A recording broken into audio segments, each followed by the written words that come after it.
So லெக்குகளை அடைவதற்கு ஆண்டவர் கொடுத்த வாக்குத்தத்தங்களை பிடிச்சி ஜெபம் பண்ண நம்ம கற்றுக்கொள்ள வேண்டும். இங்கே பாருங்கள், ஆதியாகமம் 24 7வது வசனத்தில், என்னை என் தகப்பனுடைய வீட்டிலும் என் இனத்தார் இருக்கிற தேசத்திலும் இருந்து அழைத்து வந்தவரும் உன் சந்ததிக்கு இந்த தேசத்தை தருவேன் என்று சொல்லி ஆணையிட்டவருமான வானத்துக்கு தேவனாகிய கர்த்தர், நீ அங்கே இருந்து என் குமாரனுக்கு ஒரு பெண்ணை கொண்டு வரும்படிக்கு தம்முடைய தூதனை உனக்கு முன்பாக, அதான் வாக்குதான், தம்முடைய தூதனை உனக்கு முன்பாக அனுப்புவார். இவர் போகக்கூடிய கோல் இப்போ எலியேசருக்கு நல்லா தெரியும். லெக்கு என்னது, ஸ்பெசிஃபிக்காக ஆபிரகாமுடைய தேசத்துக்கு போகணும். அங்கேயும் ஆபிரகாமுடைய இனத்துக்கு, ஆபிரகாம் தேசத்துக்கு போனால் அங்கேயும் பல ஜாதிகள் இருக்கலாம். அங்கே குறிப்பாக ஆபிரகாமுடைய இனத்துக்கு என்ன பண்ணணும், போகணும். கிறிஸ்டியன்கிட்ட போகணும். ஸோ அதுதான் முக்கியம்.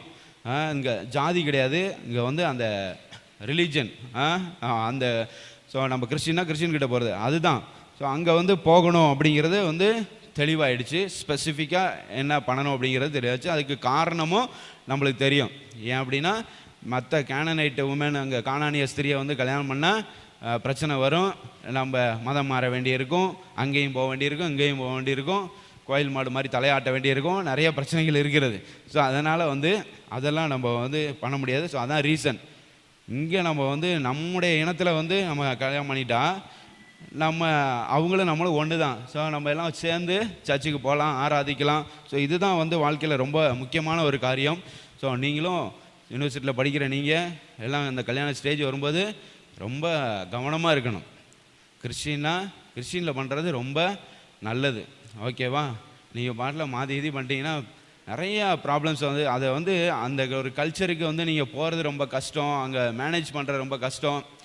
எல்லாம் நம்மளுக்கெல்லாம் அந்த காரியங்கள்லாம், ஒரு சில காரியங்களை நம்மளால் ஏற்றுக்கொள்ளவே முடியாது. அது மாதிரிலாம் இருக்கும். அதெல்லாம் லைஃப் ஃபுல்லாக அட்ஜஸ்ட் பண்ணிட்டு இருப்பீங்களா? அதெல்லாம் ரொம்ப கஷ்டம். ஸோ அதனால் அதை ஸ்பெசிஃபிக்காக நீங்கள் பேரண்ட்ஸுக்கிட்ட என்ன பண்ணணும், சொல்லிடணும். எனக்கு இப்படி தான் நீங்கள் பார்க்கணும் அப்படிங்கிறத சொல்லிடணும். ஸோ அப்படி தான் இருக்கணும். ஓகே. ஸோ அப்போ ஆண்டவர் இந்த ஸ்பெசிஃபிக் கோல்ஸ் எல்லாமே உங்களுக்கு தெரியுது. இப்போ வாக்குத்தத்தம், இந்த கோலை அடைவதற்கு, அல்லேலூயா, இந்த லெக்க அடைவதற்கு கர்த்தர் என்ன பண்ணுவார், தம்முடைய தூதனை உனக்கு முன்பாக. எப்படி இருக்கும் எலியேசருக்கு, நீ இங்கே போய் ரீச் பண்ணுறதுக்கு, என்னுடைய தேசத்துக்கு போகிறதுக்கு, என்னுடைய இனத்துக்கு நீ போய் சேர்றதுக்கு ஆண்டவர் என்ன பண்ண போகிறாரு, தம்முடைய தூதனை உனக்கு முன்பாக அனுப்புவார்னா அப்போ எவ்வளோ தைரியத்தோட, எவ்வளோ விசுவாசத்தோட, எவ்வளோ நம்பிக்கையோட எலியேசர் போவார். பயங்கர ஒரு விசுவாசம், பயங்கர. இப்படி வாக்குத்தத்தங்கள் பைபிளில் எவ்வளோ இருக்குது. நீங்கள் பலவீனமாக இருக்கிற நேரத்தில், சோர்வாக இருக்கிற நேரத்தில், உடைக்கப்பட்டிருக்கிற நேரத்தில், எல்லா நேரத்துலையும் உங்களுக்கு ஹெல்ப் பண்ணுறதற்கு, அல்லேலூயா, உங்களுக்கு உதவி செய்வதற்கு பைபிளில் 7000க்கும் மேலே வாக்குத்தத்தங்கள் இருக்கு. என் கிருபை உனக்கு போதும், பலவீனத்தில் என் பலன் பூரணமாக விளங்கும் அப்படின்னு சொன்னீரே ஆண்டவரே. இப்போ நான் பலவீனமாக இருக்கிறேன், ஆனால் நான் இன்ஜினியர் ஆகணும், இந்த படிப்பை நான் இடையில விட்டுறக்கூடாது, நான் பப்ளிக் எக்ஸாம் எழுதியே ஆகணும், ஆனால் நான் இப்போ சோர்வாக இருக்கிறேன், பலவீனமாக இருக்கிறேன். வாக்குத்தத்தத்தை பிடிச்சி ஜெபம், என் கிருபை உனக்கு போதுன்னு சொன்னீங்களே, என் பலவீனத்தில் உம்முடைய பலன் பூரணமாக விளங்குன்னு சொன்னீங்களே ஆண்டவரே, என்னை பலப்படுத்துங்க அப்படி சொல்லி. இந்த வார்த்தை எவ்வளோ அருமையான வார்த்தை. கர்த்தர் தம்முடைய தூதனை உனக்கு முன்பாக அனுப்புவார். ஆபிரகாமுடைய தேசத்துக்கு போகிறதுக்கு, ஆபிரகாமுடைய இனத்துக்கு போகிறதுக்கு தூதன் முன்னால் போனால் எப்படி இருக்கும்? அல்லேலூயா. அப்போ எலியேசர் எவ்வளோ தைரியமாக, எவ்வளோ நம்பிக்கையோடு போயிருப்பார். அதான் எலியேசரோட சக்ஸஸுக்கு காரணம். இப்போல்லாம் தூதன்லாம் தேவையில்லை, ஆண்டவரே நான் உன்னோடு இருப்பேன்னு சொல்கிறாரு. அல்லேலூயா. பயப்படாதே, நான் உன்னுடனே இருக்கிறேன். ஏசாயால 41:10, ஏசாயா 41:10, பயப்படாதே நான் உன்னோடு இருக்கிறேன். அப்புறம் மத்தேயு 28:20, உலகத்தின் முடிவு பிறந்து சகல நாட்களிலும் உங்களோடு கூட இருக்கிறேன் அப்படி சொல்கிறாரு. அல்லேலூயா. ஸோ நிறைய இடங்களில் நான் உன்னோடு இருக்கிறேன், நான் உன்னோடு இருக்கிறேன். நேற்று நியாயாதிபதிகள் 6வது அதிகாரத்தில் பராக்கிரமசாலியே, நீ என்ன பண்ண, எழுந்து புறப்பட்டு போ, உன்னை அனுப்புகிறவர் நான் அல்லவா அப்படி சொல்கிறாரு. கிதியோனை அனுப்புகிறவர் நான் அல்லவா, நான் உன் கூட இருக்கிறேன்ப்பா, நீ என்ன பண்ண, போ, நான் பார்த்துக்கிறேன் எல்லாம். நீ எப்படின்லாம் கேட்காத, அந்த கேள்வியே கேட்காத, எப்படி ஆண்டவரே மீதியானியர்கள் எவ்வளோ அது அந்த வசனங்களில் நேற்று அதை வாசித்தோம். அவங்க எப்படி இருப்பாங்களாம் மீதியானியர்கள்னால், அந்த வெட்டுக்கிளிகளை போல் வந்து எல்லாம் பயிர் எல்லாத்தையும் அறுவடை செஞ்சுட்டு ஓடிடுவாங்களாம். வெட்டுக்கிளிகள் எண்ண முடியுமா? நம்ம ஒரு குரூப்பு வெட்டுக்கிளி வருது, அது எத்தனைன்னு எண்ண முடியுமா? அது மாதிரி எண்ண முடியாத மீதியானியர்கள் வந்து என்ன பண்ணிடுவாங்களாம், விளைஞ்சிருக்க கோதுமைகள் எல்லாத்தையும் நியாயாதிபதிகள் 6ஆம் அதிகாரத்தில் படித்து பார்த்தீங்கன்னா தெரியும், அப்படி எல்லாத்தையும் அறுவடை செஞ்சுட்டு போயிடுவாங்களாம். ஸோ இவங்க கண்ணுக்கெல்லாம் தெரியாமல் கிதியோன் உட்காந்து என்ன பண்ணுறாரு, அறுவடை செய்கிறாரு. அறுவடை செய்கிறப்ப தான் ஆண்டவர் வந்து அவரை பலப்படுத்துகிறார். பராக்கிரமசாலியே, கர்த்தர் உன்னோடு இருக்கிறார், உனக்கு இருக்கிற இந்த பலத்தோடு போ அப்படி சொல்கிறார். உனக்கு இருக்கிற இந்த பலத்தோடு போனால் நான் உன் கூட இருக்கிறேன், கர்த்தர் உன்னோடு கூட இருக்கிறார். ஸோ நம்ம கூட நம்மளுக்கு நிறைய நேரம் வந்து என்ன தெரியுமா, ஆண்டவரெலாம் என் கூட இருக்கிறாரா என்னன்னே தெரில, அந்த மாதிரி ஒரு சந்தேகம் நிறைய பேருக்கு வந்துடும்.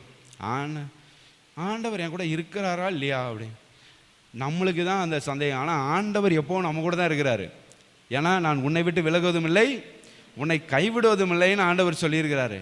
நீங்கள் கர்த்தருடைய பிள்ளைங்க, உங்கள் கூட தான் கண்டிப்பாக இருவேன். உங்களுக்கு தான் வந்து சில நேரம் வந்து இந்த குழப்பம் வந்துடும், உண்மையிலே இருக்கிறாரா அப்படின்ன மாதிரி. எப்போவும் உங்களோட தான் இருக்கிறாரு. அல்லேலூயா. ஸோ நீங்கள் செய்ய வேண்டியதை என்ன பண்ணுங்கள், செய்யுங்க. தைரியமாக புறப்பட்டு போய் நீங்கள் செய்ய வேண்டியதை செய்யுங்க. கர்த்தர் உங்களோட கூட இருக்கிறாரு. அல்லேலூயா. நிறையா நேரங்களில் நம்மளுக்கு வந்து இந்த மாதிரி ஒரு டவுட் வந்துடும், எப்படி ஆண்டவருடைய பிரசன்னத்தை ஃபீல் பண்ணவே முடியலையே, அந்த மாதிரி சில காரியங்கள். ஆண்டவருடைய பிரசன்னத்தை ஃபீல் பண்ண முடியல, ஆண்டவருடைய சமூகம் நமக்கு முன்னால் போகுதா என்னன்னு தெரியல, அந்த மாதிரி ஒரு குழப்பம் சந்தேகம் நிறைய பேருக்கு என்ன பண்ணிடுது, வந்துடுது. ஆனால் நம்மளோட சந்தேகம் தான் அது, நம்மளுடைய கேள்வி தான் அது. ஆண்டவர் இருக்கிறாரா இல்லையா, என் கூட இருக்கிறாரா, என் முன்னால் போகிறாரா, பின்னால் என்னை காப்பாற்றிட்டு வர்றாரா அப்படிங்கிறத நம்ம கேள்வி தான். ஆனால் ஆண்டவருக்கு அந்த கேள்வி அந்த சந்தேகம் எதுவுமே கிடையாது. ஆண்டவர் எப்பொழுதும் நம்மோடு கூட தான் இருக்கிறாரு. ஸோ அதனால் உங்களுடைய கோல், நீங்கள் வைத்த அந்த இலக்கை அடைவதற்கு கர்த்தர் உங்களோடு கூட இருக்கிறார். கர்த்தர் தம்முடைய தூதனை உங்களுக்கு முன்பாக அனுப்புகிறார். இன்ஜினியர் ஆகுங்க, டாக்டர் ஆகுங்க, ஃபிசிஷியன் ஆகுங்க, கார்டியாலஜிஸ்ட் ஆகுங்க, பல்மனாலஜிஸ்ட் ஆகுங்க, ஆஸ்ட்ரானட் ஆகுங்க. அல்லேலூயா. உங்களுக்கு என்ன விருப்பமோ, ஸ்காலர்ஸ் இருக்கிறாங்க, ஸ்காலர்ஸ் ஆகுங்க. அல்லேலூயா. கர்த்தர் உங்களோடு கூட இருக்கிறார். கர்த்தர் தம்முடைய தூதனை உங்களுக்கு முன்பாக அனுப்புகிறார். இப்போ புதிய ஏற்பாட்டில் தூதன் இல்லை, கர்த்தரே இருக்கிறார் உங்களோடு கூட. கர்த்தரே இருக்கிறார். நீங்கள் செய்ய வேண்டியதெல்லாம் உங்களை நீங்கள் செய்கிறதுக்குள்ள காரணம் மட்டும் உங்களுக்கு தெரியும், ஏன் அதை செய்கிறீங்க.